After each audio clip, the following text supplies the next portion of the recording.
ஆ, பன்னீரும் மஷ்ரூமா இருந்துச்சு. அதை வச்சு நான் கிரேவி பண்ணிட்டேன். சரி சரி, நல்லா சமைச்சு நல்லா சாப்பிடுங்க. இவனையும் கொஞ்சம் கவனிச்சுக்கங்க.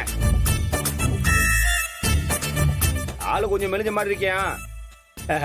நீ நல்லா சாப்பிடுதா, ரெட்ட உசுரு. ஆ, ஆ, ஆ, கேட்டுக்கோ. சரிங்கண்ணா. சரிதா, ஊர்ல ஒரு முக்கியமான வேலை, நான் கிளம்புறேன். அப்பதா போயிட்டு வரேன். ஐயோ, என்னண்ணா ஆ? இப்பதானே வந்தீங்க, உடனே கிளம்புறேன்னு சொல்றீங்க? ஆ? ஆ, அண்ணா, உங்களுக்காக தான் சமைச்சுக்கிட்டு இருக்கேன். இருந்து சாப்பிட்டுட்டு 2 நாள் இங்க தங்கிட்டு தான் போறீங்க. ம்? அது இல்ல. ஏப்பா, நல்ல பிள்ளையா இருக்க, நல்லா வேற பேசுற. 2 நாள் தங்கி இருந்துட்டு போ, எங்களுக்கும் சந்தோஷமா இருக்கும்ல. பாட்டி, நானும் அதத்தான் சொன்னேன். ஆ. அது வீட்ல ஏதோ வேலை இருக்கான், போன் மேல போன் பண்ணிட்டு இருக்காங்களா, அதான் அவசரமா கிளம்புறான். ஐயோ, ம். அதனால நாம ஏன் தொந்தரவு பண்ணணும்னு நானும் அப்படியே விட்டுட்டேன். என்னப்பா நீ? அவங்க வீட்டுக்கு போன் பண்ணி என்கிட்ட கொடு, நான் அவங்க கிட்ட பேசுறேன்.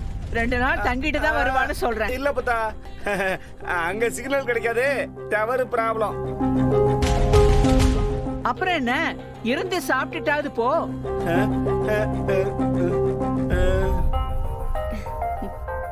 என்ன மாப்பிள, வீட்டுக்கு வந்தவங்களுக்கு ஒரு வாய் சோறு போடுறது இல்லையா? ஆ? வாய் வாழ்த்தலைனாலும் வயிறு வாழ்த்துன்னு சொல்லுவாங்க. அதெல்லாம் உங்களுக்கு தெரியாதா? ஐயோ பாட்டி, அதெல்லாம் ஒண்ணும் பிரச்சனை இல்ல பாட்டி. நான் தான் இவனை கூட்டிட்டு போய் விட போறேன். போற வழியில ஏதாவது ரெஸ்டாரண்ட் இருந்தா சாப்பாடு வாங்கி கொடுப்பேன்.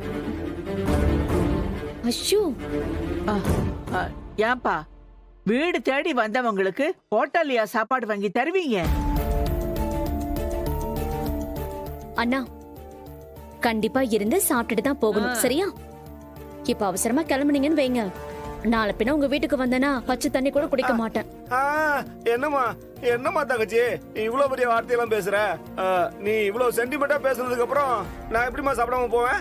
நான் இருந்து சாப்பிட்டே போறேம்மா. சரிப்பா, சரி சரி.